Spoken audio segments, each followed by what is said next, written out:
How to pick a rental property. Let's cash in. Finance for the everyday millennial. Hard charging solutions. We provide an accelerant in the journey towards financial independence. Welcome back to Rhino Invest, the financial library for young professionals. If you were to ask me what my favorite type of investment was, I wouldn't even need to think about it. I'd tell you straight out, I'm a real estate guy. To me, investing in real estate is a no-brainer.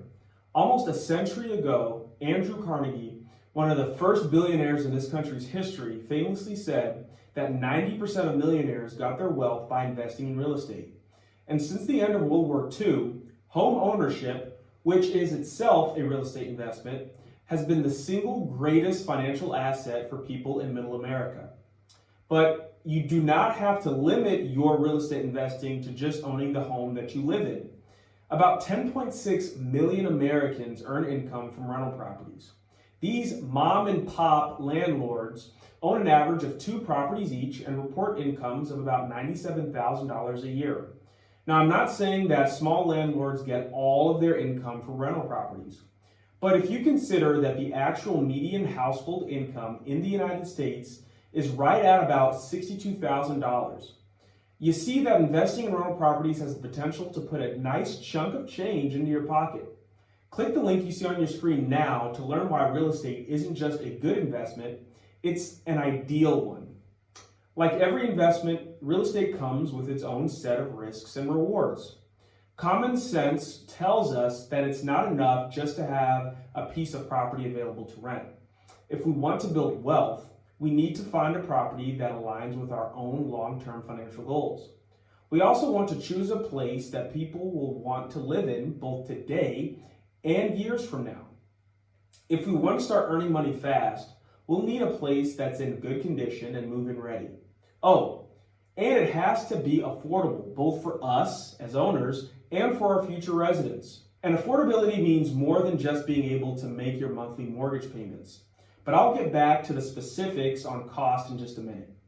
Now, if you find a property you like that doesn't meet the 4 factors that I just talked about, that's a property that matches our financial goals, is desirable to residents, is in good shape, and is affordable, then you haven't found the right rental property for you. Let me say that again because it's important. Your rental property must meet all 4 criteria if you want it to make money long term.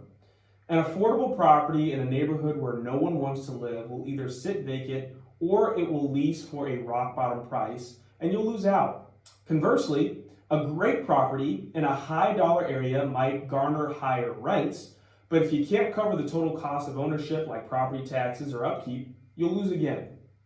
I've summed up my philosophy on real estate investing into 3 basic rules, and here they are. My first rule of picking a rental property is do your homework. Get your finances in order so that you know how much you can afford to invest in the property. Find a location where the outlook for residential real estate property values aligns with your own investing time frame. Look at the neighborhoods, the schools, the jobs, and infrastructure that supports the area to get an idea of who lives there and why. For example, if your ideal tenant is a young family that will hopefully want to stay put for a few years, you might not want to buy a detached home on a busy street and is far away from schools, even if it's priced well below your budget. My second rule of picking a rental property is this: know the true cost of ownership before you buy. As an owner, you're responsible for every expense associated with your property. If the fridge dies, you need to replace it. Does your house need painting? That's on you, not the renter. Insurance and taxes? Yours again. If your house sits vacant between tenants, you'll still need to pay the mortgage and possibly even utilities to keep the house in move-in ready condition. Once you have an idea of the total cost of ownership, you can compare that number to the estimated rent you can expect to earn each month to confirm whether or not the property is a good financial fit for you. My third rule: choose a place that will get you to your desired financial end state. To do that, you have to know what your big picture investing goals are and understand the types of housing markets that are most likely to get you there. This sounds complicated, but it's really not. What my third rule does is provide a check and balance on the first two rules to ensure that you're making the right choices. Here's why. People who invest in rental properties usually do so for a few basic reasons. They want to supplement their income through rental earnings. They want to grow their personal net worth and receive income through their rental earnings. Or they want to grow their net worth to build wealth. Your actual real estate investment and the type of markets that are best for you will vary based on your reason for investing. If you're mainly focused on adding dollars to your current income, you should look to purchase a property in a market where property values have shown a slow but steady increase over time, and boom or bust cycles are rare. These are known as linear real estate markets. Cities and states with a lower cost of living are a good bet for the slow and steady approach. Think Memphis, Tennessee, or Little Rock, Arkansas. If you're looking to use real estate investing to grow your net worth, you're going to want to look for rental properties in highly desirable markets where more people desire to live or work, because that's where you're likely to find a cyclical real estate market. Cyclical markets are those places where prices can shoot up like a rocket. Think Miami or Los Angeles. These can be very pricey places to break into, so you'll want to have more money to put down to ensure the rents are covering the mortgage. Then hold the property until it has grown enough equity that it makes sense to sell.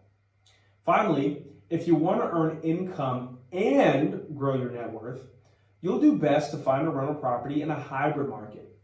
A hybrid real estate market has characteristics of both linear and cyclical markets, so properties appreciate faster than in some places, but the rise may not be as far or as fast as it does in some other more glamorous, desirable markets. Hybrid real estate markets often exist in cities that are great places to live, but may not be terribly close to other desirable places. Las Vegas or Atlanta are two examples of real estate markets that show higher than average steady returns with occasional blips up or down. Now I've given you a good framework for picking a rental property, but there's still so much more I don't have time to go into now, like setting your financial goals or how to analyze an investment deal. You can learn those details and more in Rhino Invest's 4-hour real estate investing course. Our course teaches you the psychology of investing in the 4 asset classes and shows you how to set your own smart financial goals. As you work through the lessons, you'll create your own personalized statement of cash flow, an income statement, and a balance sheet to help you create a real estate investment strategy that works for you. Best of all, you'll learn how to build your net worth by purchasing performing assets that create cash flow and generate passive income. Sound good? Click the open an account link that you see in the description of this video to sign up today. Subscribe to this YouTube channel to keep growing your financial expertise. And after you subscribe, please click the bell icon to receive a notification each time I post some new content. Thanks again for watching, and until next time, this is Cassian reminding you to seek real education, invest in performing assets, get rid of bad debt, and engage in oversight of those assets.